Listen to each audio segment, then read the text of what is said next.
Hi welcome to my channel Chandu Kannada vlogs. ಎಲ್ಲರೂ ಹೇಗಿದ್ದೀರಾ? ಎಲ್ಲರೂ ಚೆನ್ನಾಗಿದ್ದೀರಾ ಅಂತ ಅಂದ್ಕೊಂಡಿದ್ದೀನಿ. ನಾನು ಕೂಡ ತುಂಬಾ ಚೆನ್ನಾಗಿದ್ದೀನಿ. ಇವತ್ತು ಸಂಜೆ ಲಾಗ್ನ ಸ್ಟಾರ್ಟ್ ಮಾಡಿದ್ದೀನಿ. ಏನಪ್ಪ ಅಂದರೆ ಇವತ್ತು ಗುರುವಾರ, ಊರಿಂದ ಬಂದ ಮೇಲೆ ದೇವ್ರ ಮನೆ ಕ್ಲೀನೇ ಮಾಡಿಲ್ಲ. ಹಾಗಾಗಿ ದೇವ್ರ ಮನೆ ಕ್ಲೀನ್ ಮಾಡೋಣ ಅಂತ ಹೇಳ್ಬಿಟ್ಟು ಸಂಜೆ ಎಲ್ಲನೂ ರೆಡಿ ಮಾಡ್ಕೊತಾ ಇದ್ದೀನಿ. ಹಾಗೆ ಮನೆ ಕೆಲಸ ಎಲ್ಲ ಮುಗಿಸಿ ಪೂಜೆ ಮಾಡೋದು ಸಂಜೆನೇ ಆಗಿಬಿಡುತ್ತೆ. ಯಾಕೆಂದರೆ ಮಕ್ಕಳನ್ನು ನೋಡಿಕೊಂಡು ಬೆಳಗ್ಗೆ ಮಾಡೋದಕ್ಕಾಗೋದಿಲ್ಲ. ಹಾಗಾಗಿ ನಿಧಾನಕ್ಕೆ ಕೆಲಸ ಎಲ್ಲ ಮುಗಿಸ್ಕೊಂಡು ಸಂಜೆನೇ ಆಲ್ಮೋಸ್ಟ್ ಪೂಜೆನ ಮಾಡ್ಕೊತೀನಿ. ದೇವ್ರ ಮನೆ ಅಂತೂ ಕ್ಲೀನ್ ಮಾಡಿಲ್ಲ. ಊರಿಗೆ ಹೋಗೋಕ್ಕೂ ಮೊದಲು ಪೂಜೆ ಎಲ್ಲ ಮುಗಿಸಿ ಹೋಗಿದ್ದೆ.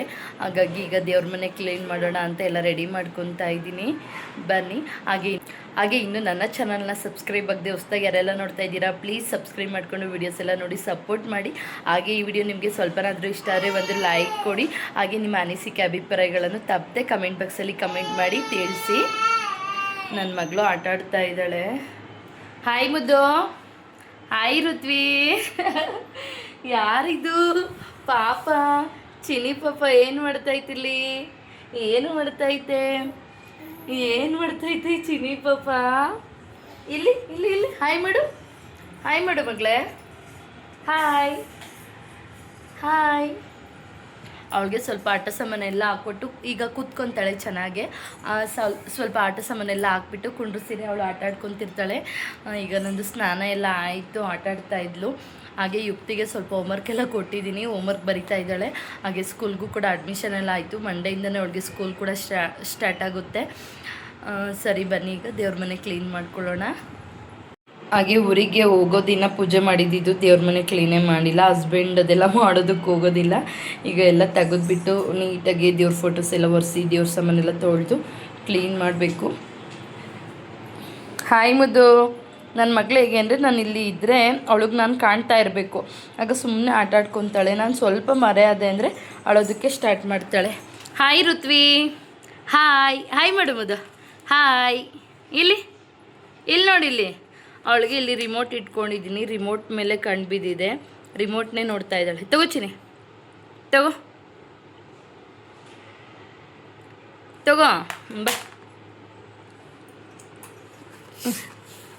ಬಾ.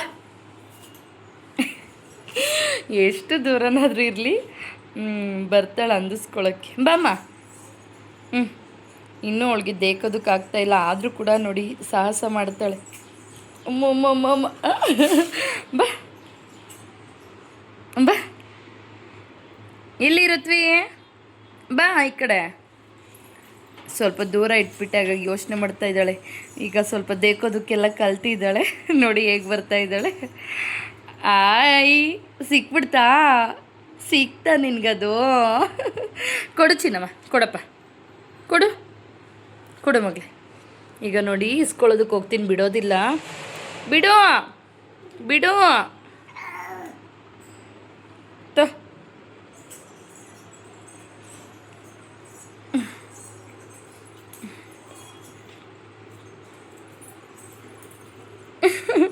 ಅವಳು ಮಂಡಿಗೆಲ್ಲ ಹೋಗ್ತಾ ಇರಲಿಲ್ಲ. ಈಗ ಟ್ರೈ ಮಾಡ್ತಾ ಇದ್ದಾಳೆ ಬರೋದಕ್ಕೆ. ಇಲ್ಲಿ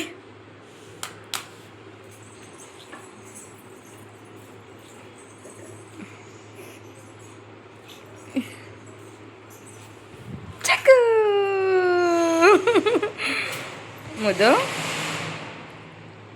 ಎಲ್ಲಿ ರಿಮೋಟು?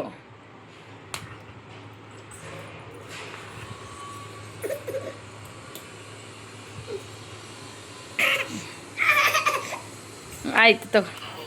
ಚಿಕ್ಕ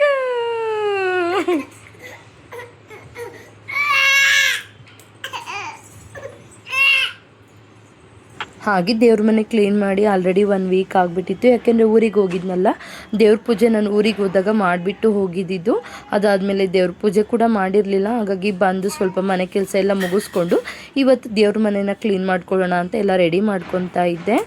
ಹಾಗೆ ದೇವ್ರ ಸಾಮಾನೆಲ್ಲ ಏನಿತ್ತು ಅದನ್ನೆಲ್ಲ ನೀಟಾಗಿ ತೊಳ್ಕೊಂಡು, ಹಾಗೆ ದೇವ್ರ ಮನೆ ಕೂಡ ಅಷ್ಟೇ ಎಲ್ಲ ಒಂದು ಕಡೆಯಿಂದ ನೀಟಾಗಿ ಕ್ಲೀನ್ ಮಾಡಿಕೊಂಡು ದೇವರ ದೀಪ ಎಲ್ಲ ಹಚ್ಬಿಟ್ಟು ಪೂಜೆ ಕೂಡ ಮುಗಿಸ್ಕೊಂಡೆ. ಏಕೆಂದರೆ ಮಗಳಿರೋದ್ರಿಂದ ಅವಳು ಕೂಡ ಈಗ ಸ್ವಲ್ಪ ದೇಕೋದಕ್ಕೆ ಸ್ಟಾರ್ಟ್ ಮಾಡಿರೋದ್ರಿಂದ ತುಂಬಾ ಕಷ್ಟ ಆಗುತ್ತೆ. ನಾನಿಲ್ಲಿ ಒಂದು ಕೆಲಸ ಮಾಡ್ತಾಯಿದ್ರೆ ಅವಳು ಕೂಡ ಬಂದುಬಿಡ್ತಾಳೆ ಜೊತೆ. ಮತ್ತು ಹೂ ತೊಗೊಳ್ಳೋದು ಅದೆಲ್ಲ ಏನು ಸಿಕ್ಕಿರೋ ಬಾಯಿಗೆ ಹಾಕ್ಕೊತಾಳೆ. ಈಗ ಏಜ್ ಅಲ್ವಾ ಮಕ್ಕಳು, ಏನಾದರೂ ಸಿಗಲಿ ಕೈಗೆ ಎಲ್ಲನೂ ಬಾಯಿಗೆ ಹಾಕ್ಕೊಬಿಡ್ತಾಳೆ. ಹಾಗಾಗಿ ಸ್ವಲ್ಪ ಹುಷಾರಾಗೆ ನೋಡ್ಕೋಬೇಕು. ನನ್ನ ದೊಡ್ಡ ಮಗಳ ಮೇಲೆ ಬಿಡೋದಕ್ಕೂ ಆಗೋದಿಲ್ಲ, ಯಾಕೆಂದರೆ ಅವಳಿಗೆ ಅಷ್ಟು ಗಮನ ಇರೋದಿಲ್ಲ. ಹಾಗಾಗಿ ನಾನೇ ಸುತ್ತಲೂ ಕಣ್ಣಿಟ್ಟಿರಬೇಕು, ಏಕೆಂದರೆ ಮತ್ತೆ ಅವಳು ಅಥವಾ ಏನಾದ್ರು ಕೈಗೆ ಏನು ಸಿಕ್ಕಿರೋ ಅದೆಲ್ಲನೂ ಬಾಯಿಗೆ ಹಾಕೊಬಿಡ್ತಾಳೆ. ಹಾಗಾಗಿ ಆದಷ್ಟು ನಾನೇ ಗಮನ ಕೊಟ್ಟು ನೋಡ್ಕೋಬೇಕು ಅವಳನ್ನ. ಮನೇಲಿ ಎಲ್ಲ ಕೆಲಸ ಮುಗಿಸ್ಕೊಂಡು ಪೂಜೆ ಮಾಡಿದರೆ ಒಂಥರ ಮನಸ್ಸಿಗೆ ನೆಮ್ಮದಿ ಇರುತ್ತೆ.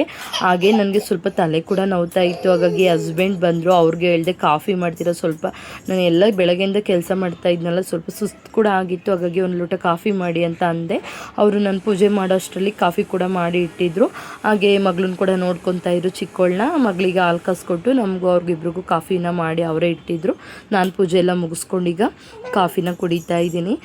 ಹಾಗೆ ಕೆಲವೊಂದು ಟೈಮು ನಮಗೆ ತುಂಬಾ ಟೆನ್ಷನ್ ಇದ್ದಾಗ ಈ ಥರ ಚಿಕ್ಕ ಪುಟ್ಟ ಹೆಲ್ಪ್ ಮಾಡೋದ್ರಿಂದ ತುಂಬಾ ಹೆಲ್ಪ್ ಆಗುತ್ತೆ, ತುಂಬ ಖುಷಿ ಕೂಡ ಆಗುತ್ತೆ. ಹಸ್ಬೆಂಡು ಕೆಲವೊಬ್ಬರಿಂದ ಇದನ್ನು ಎಕ್ಸ್ಪೆಕ್ಟ್ ಮಾಡ್ಬೋದು, ಕೆಲವೊಬ್ರು ಈ ಥರದ್ದೆಲ್ಲ ಮಾಡೋದಿಲ್ಲ. ನಮ್ಮ ಹಸ್ಬೆಂಡ್ ಪರವಾಗಿಲ್ಲ ಮಾಡಿಕೊಡ್ತಾರೆ. ಹಾಗೆ ಇದು ಮಂಡೇ ನನ್ನ ಮಗಳಿಗೆ ಸ್ಕೂಲ್ ಸ್ಟಾರ್ಟ್ ಆಯಿತು. ಅವಳಿಗೆ ಮೇ 14 ಸ್ಟಾರ್ಟ್ ಆಯಿತು. ಫಸ್ಟು ಯಾರಿಗೂ ಸ್ಟಾರ್ಟೇ ಆಗಿರಲಿಲ್ಲ, ಅಷ್ಟು ಬೇಗ ಅವಳಿಗೆ ಸ್ಕೂಲು ಸ್ಟಾರ್ಟ್ ಆಯಿತು. ನಾನು ಬ್ಯಾಂಗ್ಳೂರಲ್ಲೇ ಇದ್ನಲ್ಲ, ನನ್ನ ಮಗಳು ಆಟ ಮಾಡೋದಿಲ್ಲ, ಅವಳು ಹೋಗ್ತಾಳೆ ಸ್ಕೂಲ್ಗೆ. ಹಾಗಾಗಿ ನಾನು ಫಸ್ಟ್ ಡೇನೇ ಸ್ಕೂಲ್ಗೆ ಅಡ್ಮಿಷನ್ ಎಲ್ಲ ಆಗಿತ್ತಲ್ಲ, ಫಸ್ಟ್ ಡೇನೇ ಓಕೆ ಅಂತ ಹೇಳ್ಬಿಟ್ಟು ರೆಡಿ ಮಾಡಿ ಕಳಿಸ್ತಾ ಇದ್ದೀನಿ. ಬೆಳಗ್ಗೆನೇ ರೆಡಿ ಎಲ್ಲ ಮಾಡಿದೆ. ಈಗ ಟಿಫನ್ ಎಲ್ಲ ತಿನ್ನಿಸ್ತಾ ಇದ್ದೀನಿ. ಆದಷ್ಟು ನಾನು ಡೈಲಿ ತಿನ್ನಿಸೋದಕ್ಕೆ ಹೋಗೋದಿಲ್ಲ, ಹಾಕಿ ಕೊಡ್ತೀನಿ, ಅವಳೇ ತಿನ್ಕೋಬೇಕು, ಆ ರೀತಿ ಮಾಡ್ತೀನಿ. ಅವಳಿಗೆ ಸಾಕಾಗಿತ್ತು, ಅಮ್ಮ ಸಾಕು ಸಾಕು ಅಂತ ಇದ್ಲು. ಬಟ್ ಮಕ್ಕಳು ಖಾಲಿ ಹೊಟ್ಟೆಗಿರ್ತಾರಲ್ಲ ಅಂತ ಸ್ವಲ್ಪ ತಿನ್ನು ಅಮ್ಮ ಅಂತೇಳ್ಬಿಟ್ಟು ಅವಳಿಗೆ ಬಲವಂತ ಮಾಡಿ ತಿನ್ನಿಸ್ತಾ ಇದ್ದೆ ನಾನು. ಹಾಗೆ ಬೆಳಗ್ಗೆನೇ ನನಗೆ ಎಷ್ಟು ಕೆಲಸ ಆಗುತ್ತೋ ಅಷ್ಟು ಮಾಡ್ಕೊತೀನಿ. ಕೆಲವೊಂದು ಟೈಮ್ ಕೆಲಸನೇ ಮಾಡ್ಕೊಳ್ಳೋದಕ್ಕಾಗೋದಿಲ್ಲ. ಇವ್ರನ್ನ ರೆಡಿ ಮಾಡಿಬಿಟ್ಟು ಟಿಫನ್ ಮಾಡಿ ಅವ್ರನ್ನ ಕಳಿಸಿದ ಮೇಲೆ ಹಸ್ಬೆಂಡ್ ಮತ್ತು ಮಗಳಿಬ್ಬರು ಒಂದೇ ಟೈಮ್ಗೆ ಹೋಗ್ತಾರೆ. ಅವರು ಹೋದ್ಮೇಲೆ ನಾನು ಮಿಕ್ಕಿದ ಕೆಲಸ ಏನಿರುತ್ತೆ ಅಲ್ವಾ ಅದನ್ನು ಮಾಡ್ಕೊತೀನಿ. ನನ್ನ ಚಿಕ್ಕ ಮಗಳು ಕೂಡ ಅಷ್ಟೇ ನನ್ನ ಜೊತೆನೇ ಎದ್ಬಿಡ್ತಾಳೆ. ಅವಳು ಮಲ್ಕೊಂಡಿರೋದಿಲ್ಲ, ಅವಳು ಮಲಗಿದ್ರೆ ಹೇಗೋ ಸ್ವಲ್ಪ ಕೆಲಸ ಆಗುತ್ತೆ, ಬಟ್ ಅವಳು ಕೂಡ ನಮ್ಮ ಜೊತೆನೇ ಎದ್ಬಿಡ್ತಾಳೆ. ಹಾಗಾಗಿ ಸ್ವಲ್ಪ ಕೆಲಸ ಮಾಡ್ಕೊಳ್ಳೋದಕ್ಕೆ ಕಷ್ಟ ಆಗುತ್ತೆ. ಈಗ ನನ್ನ ಮಗಳಿಗೆ ತಲೆ ಎಲ್ಲ ಬಾಚಿ ಅವಳನ್ನ ರೆಡಿ ಮಾಡಿ, ಫಸ್ಟ್ ಡೇ ಅಲ್ವಾ, ಹಾಗಾಗಿ ಬೇಗನೆ ಮಾಡಿ ರೆಡಿ ಮಾಡಿ ಕಳಿಸ್ದೆ. ಬಟ್ ನನ್ನ ಮಗಳಲ್ಲಿ ಒಂದೇನು ಇಷ್ಟ ಅಂದರೆ, ಒಂದು ದಿನಕ್ಕೂ ಅವಳು ನನ್ನ ಸ್ಕೂಲ್ಗೆ ಹೋಗಲ್ಲ ಅಂತ ಹಠ ಮಾಡಿಲ್ಲ. ಪ್ರೀ ನರ್ಸರಿಗೆ ಹಾಕಿದ್ವಿ, ಆವಾಗಲಿಂದನೂ ಅಷ್ಟೇ ತುಂಬಾ ಇಷ್ಟಪಟ್ಟು ಸ್ಕೂಲ್ಗೆ ಹೋಗ್ತಾಳೆ, ಅದೊಂದು ಖುಷಿ ಆಗುತ್ತೆ. ಹಾಗೆ ಫಸ್ಟ್ ಡೇ ಅಂತ ಹೇಳ್ಬಿಟ್ಟು ನನಗೂ ಮತ್ತು ಹಸ್ಬೆಂಡ್ಗೆಲ್ಲ ಕಾಲಿಗೆಲ್ಲ ನಮಸ್ಕಾರ ಮಾಡಿಕೊಂಡು ಅವಳು ಖುಷಿಯಾಗಿ ತುಂಬ ಖುಷಿಯಾಗಿ ಹೋಗ್ತಾಯಿದ್ಲು. ಅದನ್ನು ನೋಡೇ ನಮಗೆ ಖುಷಿ ಆಗುತ್ತೆ. ನನಗೆ ಸುಮ್ಮನೆ ಎಲ್ಲ ಮಕ್ಕಳನ್ನ ಸ್ಕೂಲ್ಗೆ ಕಳಿಸ್ದೆ ಹಾಲಿಡೇ ಹಾಕ್ಸೋದಕ್ಕೆ ಇಷ್ಟ ಆಗೋದಿಲ್ಲ. ನಾವು ಕೂಡ ಅಷ್ಟೇ ಚಿಕ್ಕವರಿದ್ದಾಗ ಸ್ಕೂಲ್ ಎಂದು ಫಸ್ಟ್ ಡೇ ಸ್ಟಾರ್ಟ್ ಆಗುತ್ತೆ ಅವತ್ತೇ ಹೋಗ್ತಾಯಿದ್ವಿ. ಕೆಲವೊಬ್ಬರೆಲ್ಲ ಕಸ ಗುಡಿಸ್ತಾರೆ, ಏನಕ್ಕೆ ಹೋಗ್ತೀರಾ ಅಂದರೆ, ಊರ ಕಡೆ ಎಲ್ಲ ಹೇಗೆ ಅಂದರೆ ಸ್ಕೂಲಲ್ಲಿ ಗೌರ್ಮೆಂಟ್ ಸ್ಕೂಲಲ್ಲಿ ಫಸ್ಟ್ ಡೇ ಹೋದಾಗೆಲ್ಲ ಕ್ಲೀನ್ ಮಾಡಿಸೋರಲ್ವ, ಕಸ ಎಲ್ಲ ಗುಡಿಸಿಸ್ತಾರೆ, ಏನಕ್ಕೆ ಹೋಗ್ತೀರಾ ಅನ್ನೋರು. ಬಟ್ ನಾನು ಆ ಥರದಕ್ಕೆಲ್ಲ ಕೇರ್ ಮಾಡ್ತಾ ಇರಲಿಲ್ಲ. ಅದರಲ್ಲೂ ನಮ್ಮದು ಬರ್ಡೇ ಕೂಡ ಮೇ 31 ಬರೋದು. ಮೇ 28ಗೆ ನಮಗೆ ಸ್ಕೂಲ್ ಓಪನ್ ಆಗೋದು. ನನಗೆ ತುಂಬ ಚೆನ್ನಾಗಿ ನೆನಪಿದೆ. ಹಾಗಾಗಿ ನಾನು ಮೇ 31 ಹೋಗಲೇಬೇಕಲ್ವಾ ಬರ್ಡೇ ದಿನ ಸ್ಕೂಲ್ಗೆ. ಹಾಗಾಗಿ ಆಲ್ಮೋಸ್ಟ್ ನಮಗೆಲ್ಲ ಮೇ 28ಗೆ ಸ್ಕೂಲ್ ಓಪನ್ ಆಗೋದು. ಹಾಗಾಗಿ ನಾವು ಸ್ಟಾರ್ಟಿಂಗ್ ದಿನವೇ ಸ್ಕೂಲ್ಗೆ ಹೋಗ್ತಾ ಇದ್ವಿ. ಹಾಗೆ ನನ್ನ ಮಗಳಿಗೂ ಕೂಡ ಅಷ್ಟೇ ತಲೆ ಎಲ್ಲ ಬಚ್ಬಿಟ್ಟು ಕ್ಲಿಪ್ ಹಾಕಿ ಕಳಿಸ್ದೆ. ಅವಳಿಗೆ ನಾನು ಕಟಿಂಗ್ ಮಾಡಿಸಿದ್ದೆ. ಅದು ಅಂದರೆ ಹಿಂದೆ ಲೆಂತ್ ಇರಲಿ, ಮುಂದೆ ಮಾತ್ರ ಸ್ವಲ್ಪ ಶಾರ್ಟ್ ಮಾಡಿಸಿದ್ದೆ, ಚೆನ್ನಾಗಿ ಕಾಣುತ್ತೆ ಅಂತ ಹೇಳ್ಬಿಟ್ಟು. ಅವಳಿಗೆ ಇಷ್ಟ ಇಲ್ಲ, ಅಮ್ಮ ನನಗೆ ಉದ್ದ ಕೂದಲು ಬೇಕು, ನೀನು ಯಾಕೆ ಕಟ್ಟಿಂಗ್ ಮಾಡಿಸ್ದೆ ಅಂತೆಲ್ಲ ಹೇಳ್ಬಿಟ್ಟು ಅಳ್ತಾ ಇದ್ಲು. ಇಲ್ಲ ಅಮ್ಮ ಏನಾಗೋದಿಲ್ಲ ಅಂತ ಹೇಳ್ಬಿಟ್ಟು, ಇನ್ನು ಮುಂದೆ ಕಟಿಂಗ್ ಮಾಡಿಸೋದಕ್ಕೆ ಹೋಗೋದಿಲ್ಲ, ಹಾಗೆ ಕೂದಲು ಇರಲಿ ಅಂತ ಹೇಳ್ಬಿಟ್ಟು ಹಾಗೆ ಈ ರೀತಿ ರೆಡಿ ಆಗಿದ್ಲು ಫಸ್ಟ್ ಡೇ. ಹಾಗೆ ID ಕಾರ್ಡ್ ಕೂಡ ಅವ್ರ ಸ್ಕೂಲಲ್ಲಿ ID ಕಾರ್ಡ್ ಕೊಡೋಕ್ಕೆ ಇನ್ನೂ ಒಂದು 2 ಮಂತ್ಸ್ ಆಗಿಬಿಡುತ್ತೆ. ಹಾಗಾಗಿ ಹಳೆ ID ಕಾರ್ಡ್ ಇತ್ತಲ್ಲ ಅದನ್ನೇ ಹಾಕ್ಕೊಂಡು ಹೋಗ್ತಾ ಇದ್ಲು. ಹಾಗೆ ಫುಲ್ ರೆಡಿ ಆಗಿಬಿಟ್ಟು ಅಮ್ಮ ಬಾಯ್ ಅಂತೆಲ್ಲ ಹೇಳ್ಬಿಟ್ಟು ಹೋಗ್ತಾಯಿದ್ಲು. ಅವ್ರ ಮ್ಯಾಮ್ ಕೂಡ ಹೇಳಿದರು ಸ್ಟಾರ್ಟಿಂಗ್ ಡೇಸಲ್ಲೇ ಕಳಿಸಿ ಮ್ಯಾಮ್ ಮತ್ತು ಮನೇಲಿ ಇರಿಸ್ಕೋಬೇಡಿ ಅಂತ. ಹಾಗಾಗಿ ನನಗೂ ಕೂಡ ಇಷ್ಟ. ಅಂದರೆ ಮಕ್ಕಳು ಇಲ್ಲಿ ಮನೇಲಿ ಒಳಗಡೆನೇ ಇರಬೇಕು. ಅಲ್ಲಿ ಹೋದರೆ ಫ್ರೆಂಡ್ಸ್ ಜೊತೆ ಎಲ್ಲ ಮಿಂಗಲ್ ಆಗ್ತಾರೆ, ಹೊಸ ಫ್ರೆಂಡ್ಸ್ ಎಲ್ಲ ಸಿಗ್ತಾರೆ, ಅಲ್ಲಿ ಸ್ವಲ್ಪ ಎಂಜಾಯ್ ಮಾಡ್ಕೊಂಡು ಬರ್ತಾರೆ. ಯಾಕೆ ಸ್ಟಾರ್ಟಿಂಗ್ ಡೇಸಲ್ಲಿ ಏನು ಅವ್ರಿಗೆ ಫುಲ್ಲು ಏನು ಅಂತ ಹೋಮ್ ವರ್ಕ್ ಎಲ್ಲ ಇರೋದಿಲ್ಲ, ಅಲ್ಲೂ ಅವ್ರಿಗೆಲ್ಲ ಸ್ವಲ್ಪ ಆಟ ಆಡಿಸೋದು ಈ ಥರದ್ದೆಲ್ಲ ಇರುತ್ತಲ್ಲ. ಹಾಗಾಗಿ ಹೋಗಿ ಬರಲಿ, ಅದರಲ್ಲೂ ಒಂದು ಹಾಫ್ ಡೇ ಮಾತ್ರ ಇಟ್ಕೊತಾರೆ ಸ್ಟಾರ್ಟಿಂಗ್ ಡೇಸಲ್ಲಿ. ಹಾಗಾಗಿ ಅವಳನ್ನ ಕೂಡ ನಾನು ಕಳಿಸ್ದೆ. ಹಾಗೆ ಚಿಕ್ಕವಳು ಕೂಡ ಅಷ್ಟೇ ಮಲಗಿ ಎದ್ಲು. 12 ಗಂಟೆಗೆಲ್ಲ ಬಿಡ್ತಾರೆ, 9 ಗಂಟೆಗೆ ಹೋಗಿ 12 ಗಂಟೆಗೆಲ್ಲ ಬರ್ತಾಳೆ. ಹಾಗೆ ಫಸ್ಟ್ ಡೇ ಅಲ್ವಾ, ವೆಲ್ಕಮ್ ಎಲ್ಲ ಮಾಡಿ ಅವ್ರಿಗೊಂದು ಗಿಫ್ಟ್ ಕೂಡ ಕೊಟ್ಟಿದ್ರು, ಅದನ್ನು ತೋರಿಸ್ತಾ ಇದ್ಲು. ಈ ಥರ ಮಾಡಿಬಿಟ್ಟು ಅದ್ರ ಒಳಗಡೆ ಲಾಲಿಪಾಪ್ ಇಟ್ಬಿಟ್ಟು ಕೊಟ್ಟಿದ್ರಂತೆ, ಹಾಗಾಗಿ ತೋರಿಸ್ತಾ ಇದ್ಲು. ಹಾಗೆ ಸಂಜೆ ಪೂಜೆ ಕೂಡ ಎಲ್ಲ ಮುಗಿಸ್ಕೊಂಡೆ. ಹಾಗೆ ಅವಳದು ಬುಕ್ಸ್ ಎಲ್ಲ ತೊಗೊಬಂದಿದ್ದೆ ಅಲ್ವಾ, ಅದಕ್ಕೆಲ್ಲ ಬೈಂಡ್ ಮಾಡಿರಲಿಲ್ಲ, ಹಾಗೆ ಇಟ್ಟಿದ್ದೆ. ಹಾಗಾಗಿ ಬೈಂಡ್ ಹಾಕಿ ಇಟ್ಬಿಡೋಣ, ಮತ್ತು ಸ್ಕೂಲಲ್ಲಿ ಯಾವತ್ತು ಹೇಳ್ತಾರೋ ಅವತ್ತು ಕಳಿಸ್ಬೇಕಲ್ವ, ಹಾಗಾಗಿ ಬೈಂಡ್ ಹಾಕಿ ಇಡೋಣ ಅಂತ ಹೇಳ್ಬಿಟ್ಟು ಚಿಕ್ಕ ಮಗಳು ಆಟ ಆಡ್ಕೊತಾ ಇದ್ಲು. ದೊಡ್ಡವಳು ನೋಡ್ಕೊತೀನಿ ಅಮ್ಮ ಬೈಂಡ್ ಮಾಡ್ಕೊತ ಅಂದ್ಲು. ಹಾಗಾಗಿ ಬುಕ್ಸ್ಗೆಲ್ಲ ಬೈಂಡ್ ಹಾಕ್ಕೊಡೋಣ ಅಂತ ಹೇಳ್ಬಿಟ್ಟು ಈಗ ಹಾಕ್ತಾಯಿದ್ದೀನಿ. ಇವ್ರಿಗೆ ಕ್ರೀಡೋ ಅಂತ ಒಂದು ಸಬ್ಜೆಕ್ಟು, ಅಂದರೆ ಕ್ರೀಡೋ ಅಂತ ಅದ್ರ ನೇಮು, ಅದು CBSE ಸಿಲೆಬಸ್ ಏನಿರುತ್ತೆ ಅಲ್ವ ಅದ್ರ ರಿಲೇಟೆಡ್ ಇರುತ್ತಂತೆ, ಅದರದ್ದು ಬುಕ್ಸ್ ಇರುತ್ತೆ. ಈಗ ಇವರು UKG ಆಗಿರೋದ್ರಿಂದ ಇವ್ರಿಗೆ ಆರೆಂಜ್ ಕಲರ್ ಬರುತ್ತೆ, ಪ್ರೀ ನರ್ಸರಿಗೆ ಪಿಂಕು, ಹಾಗೆ LKGಗೆ ಗ್ರೀನ್ ಬರುತ್ತೆ.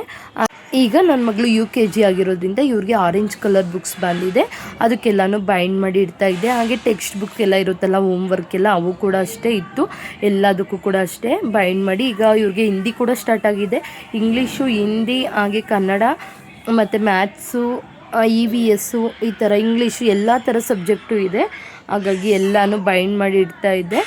ಹಾಗೆ ಬುಕ್ಸ್ ಮೇಲೆ ಕೂಡ ಅಷ್ಟೇ, ಯಾವುದರಲ್ಲಿ ಮೇಲೆ ಇರುತ್ತೆ ಅಲ್ಲಿ ನೇಮೆಲ್ಲ ಹಾಕ್ಬಿಟ್ಟು ಒಂದೇ ಸರಿ ಬೈಂಡ್ ಮಾಡ್ತಾಯಿದ್ದೆ. ಯಾಕೆಂದರೆ ಇದು ಟ್ರಾನ್ಸ್ಪರೆಂಟ್ ಆಗಿರೋದ್ರಿಂದ ನಾವು ಬುಕ್ಸ್ ಮೇಲೆ ನೇಮ್ ಬರೋದ್ರೆ ನಾವು ಬೈಂಡ್ ಮಾಡಿದ್ರೆ ಸಾಕು, ಅಲ್ಲೇ ಕಾಣುತ್ತೆ. ಯಾಕೆಂದರೆ ಸ್ಟಿಕ್ಕರ್ ಕೂಡ ಸ್ವಲ್ಪ ಕಡಿಮೆ ಇತ್ತು, ಹಾಗಾಗಿ ನಾನು ಬುಕ್ಸ್ ಮೇಲೇ ನೇಮೆಲ್ಲ ಬರೆದ್ಬಿಟ್ಟು ಬೈಂಡೆಲ್ಲ ಮಾಡ್ತಾಯಿದ್ದೆ.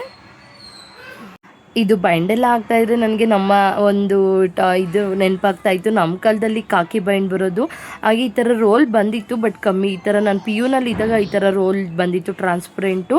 ಹಾಗೆ ಕಾಕಿ ಇಲ್ಲ ನ್ಯೂಸ್ ಪೇಪರಲ್ಲಿ ನಾವು ಹಾಕೊತಾ ಇದ್ವಿ, ಬಟ್ ಈಗೆಲ್ಲ ಸ್ಕೂಲಲ್ಲೇ ಕೊಟ್ಬಿಡ್ತಾರಲ್ವ ಈ ಥರ ರೋಲೆಲ್ಲ, ಇದರಲ್ಲೇ ಆಗ್ತಾಯಿದೆ. ಇಲ್ಲಿ ಮೇಲೆ ಟಾಪಿಕ್ ಅಂದರೆ ನೇಮೆಲ್ಲ ಬರೆಯೋದಕ್ಕೆ ಇಲ್ಲೇ ಸ್ಪೇಸ್ ಇತ್ತು, ಹಾಗಾಗಿ ಇಲ್ಲೇ ನೇಮೆಲ್ಲ ಬರೆದ್ಬಿಟ್ಟು ನಾನು ಹಾಗೆ ಒಂದೇ ಸರಿ ಬೈಂಡ್ ಆಗ್ತಾಯಿದ್ದೆ. ಯಾಕೆಂದರೆ ಸ್ಟಿಕ್ಕರ್ ಹಾಕಲಿಲ್ಲ ಅಂದರೂ ಕೂಡ ಇಲ್ಲೇ ನಮಗೆ ಹೈಲೈಟಾಗಿ ಕಾಣುತ್ತೆ ನೇಮ್ಸ್ ಎಲ್ಲ.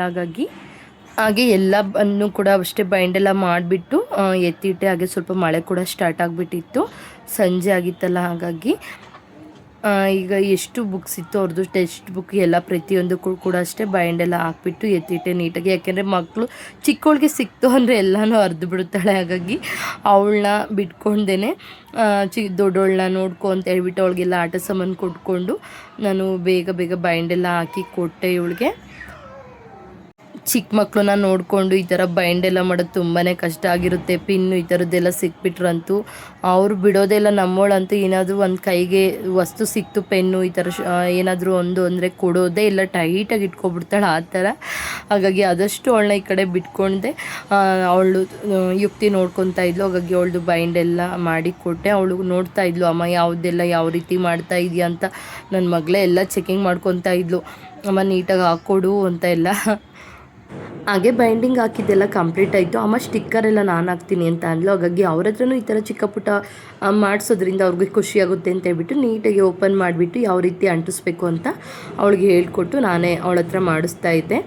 ಅವಳಿಗೆ ಇಲ್ಲಿಗೆ ಅಂಟಾಕೊಂಬು ಅಂತ ಎಲ್ಲ ತೋರಿಸ್ಕೊಡ್ತಾ ಇದ್ದೆ. ಈ ಥರ ಮಾಡೋದ್ರಿಂದ ಅವ್ರಿಗೂ ಕೂಡ ಖುಷಿಯಾಗುತ್ತೆ, ನಮ್ಮ ಬುಕ್ಸ್ಗೆ ನಾವೇ ಹಾಕ್ಕೊತಾ ಇದ್ದೀವಿ ಅನ್ನೋ ಇದು ಕೂಡ ತುಂಬಾ ಎಂಜಾಯ್ ಮಾಡ್ತಾವೆ ಮಕ್ಳು ಈ ಥರ ಮಾಡಿಸೋದ್ರಿಂದ.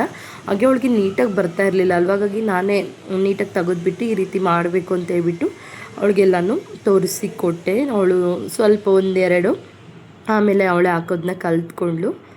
ನಾವು ಇಲ್ಲಿ ಈ ಥರ ಮಾಡ್ತಾಯಿದ್ರೆ ಚಿಕ್ಕವಳು ಅವಳು ಇನ್ನೊಂದು ಥರ ಎಂಜಾಯ್ ಮಾಡ್ತಾಯಿದ್ಲು. ಅವಳಿಗೆ ನಾವು ಆಟ ಸಾಮಾನು ಕೊಡೋದು, ಅವಳು ಆ ಕಡೆ ನುಗ್ಗೋದು, ಮತ್ತೆ ತಂದು ಕೊಡೋದು, ಈ ಕಡೆ ಬಂದು ಬುಕ್ಸ್ ಎಲ್ಲ ಎಳಿತಾಯಿದ್ಲು. ಮತ್ತು ನಾವು ಕರ್ಕೊಂಡೋಗಿ ದೂರ ಕುಂಡಿಸ್ರೆ ಮತ್ತೆ ಅಲ್ಲಿಂದ ಬರೋದು, ಮತ್ತೆ ಬುಕ್ಸ್ ಎಲ್ಲ ಎಳ್ಕೊಳ್ಳೋದು.